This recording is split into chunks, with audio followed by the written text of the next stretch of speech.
Bonjour à tous. Alors j'espère que tout se passe bien pour les premières vidéos. Apparemment vu les premiers échos, tout va très bien. Tant mieux, j'espère que ça va continuer. Alors aujourd'hui nous allons travailler sur les angles. Je vous montre la petite feuille de leçon que je vous ferai parvenir demain par mail. Voilà. Donc ça c'est le complément de ce que vous allez voir maintenant. Alors les angles. On en a parlé la semaine dernière avec Shaima, l'étudiante de l'ESP.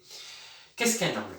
Alors, tout d'abord, un angle, il faut bien comprendre que c'est une surface. C'est une surface qui va être délimitée par deux demi-droites. Je rappelle bien, c'est deux demi-droites. Et cet espace, eh bien, je vais le colorier comme ceci. Voilà, c'est ça l'angle. L'angle, c'est cet espace qui va être compris entre ces deux zones.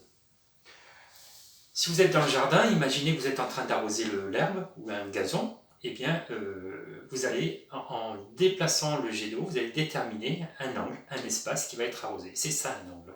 Voilà. Alors, comprenez bien donc que c'est cet espace et il est délimité par deux demi-droites. Ces deux demi-droites ont la même origine. Voilà, ici.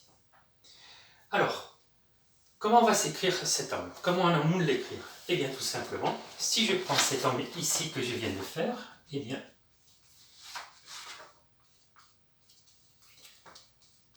je peux l'appeler de deux façons différentes.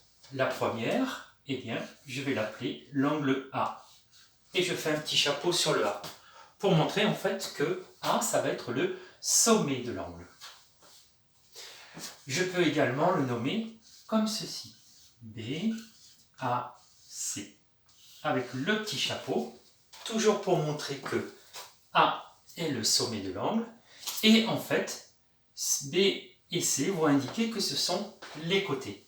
Donc, j'ai l'angle BAC. A et B, c'est un côté. A et C constituent le deuxième côté. Voilà. Donc, voilà les deux façons d'écrire un angle. Troisième point, comment mesurer un angle? Eh bien, pour mesurer un angle, en fait, nous avons la solution d'utiliser l'équerre. Pourquoi l'équerre? Parce que vous le savez, l'équerre, elle a déjà un angle droit. L'angle droit qui mesure 90 degrés. Et bien pour cet angle-là, par exemple, je vais apercevoir que mon angle va être plus grand que l'équerre, que l'angle droit. Donc cet angle-là, je vais l'appeler un angle obtus.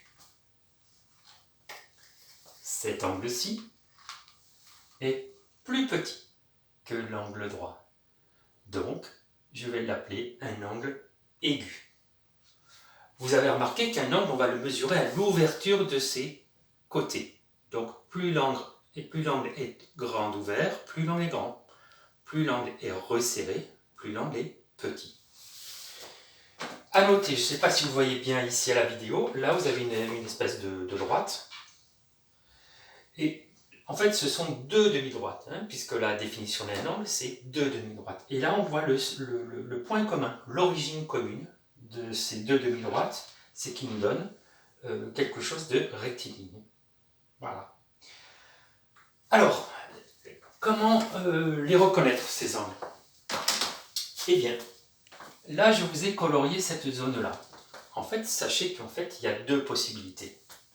Soit je colorie cette zone-là, pour indiquer que cette zone, c'est l'angle dont on parle. On peut aussi le coder comme ceci. Si j'écris comme ceci, j'indique donc que je parle de cet angle-là. Mais on peut aussi noter, et ça c'est rare parce qu'on n'a pas l'habitude, je vais le faire ici, qu'on peut aussi faire ceci. Ce qui signifie que l'angle, eh bien, c'est tout ce qui va être de l'autre côté. Nous, on a l'habitude de faire ceci, donc de parler de cet angle-là. Mais sachez que pour cet angle, en fait, il y en a deux. L'angle intérieur, on va dire, et l'angle extérieur. Pour l'angle extérieur, j'indique par ceci. Pour l'angle intérieur, toujours un codage, j'indique par ceci. Voilà. Un petit rappel, mais vous le savez déjà, on mesure théoriquement les angles en degrés avec un rapporteur. Nous, pour l'instant, cette année, on ne va pas utiliser le rapporteur, vous l'utiliserez l'année prochaine en 6e. On va nous tout simplement utiliser l'équerre qui va nous servir de repère. Plus grand, moins grand que l'angle droit, angle plat. Voilà, c'est tout pour l'instant. À bientôt!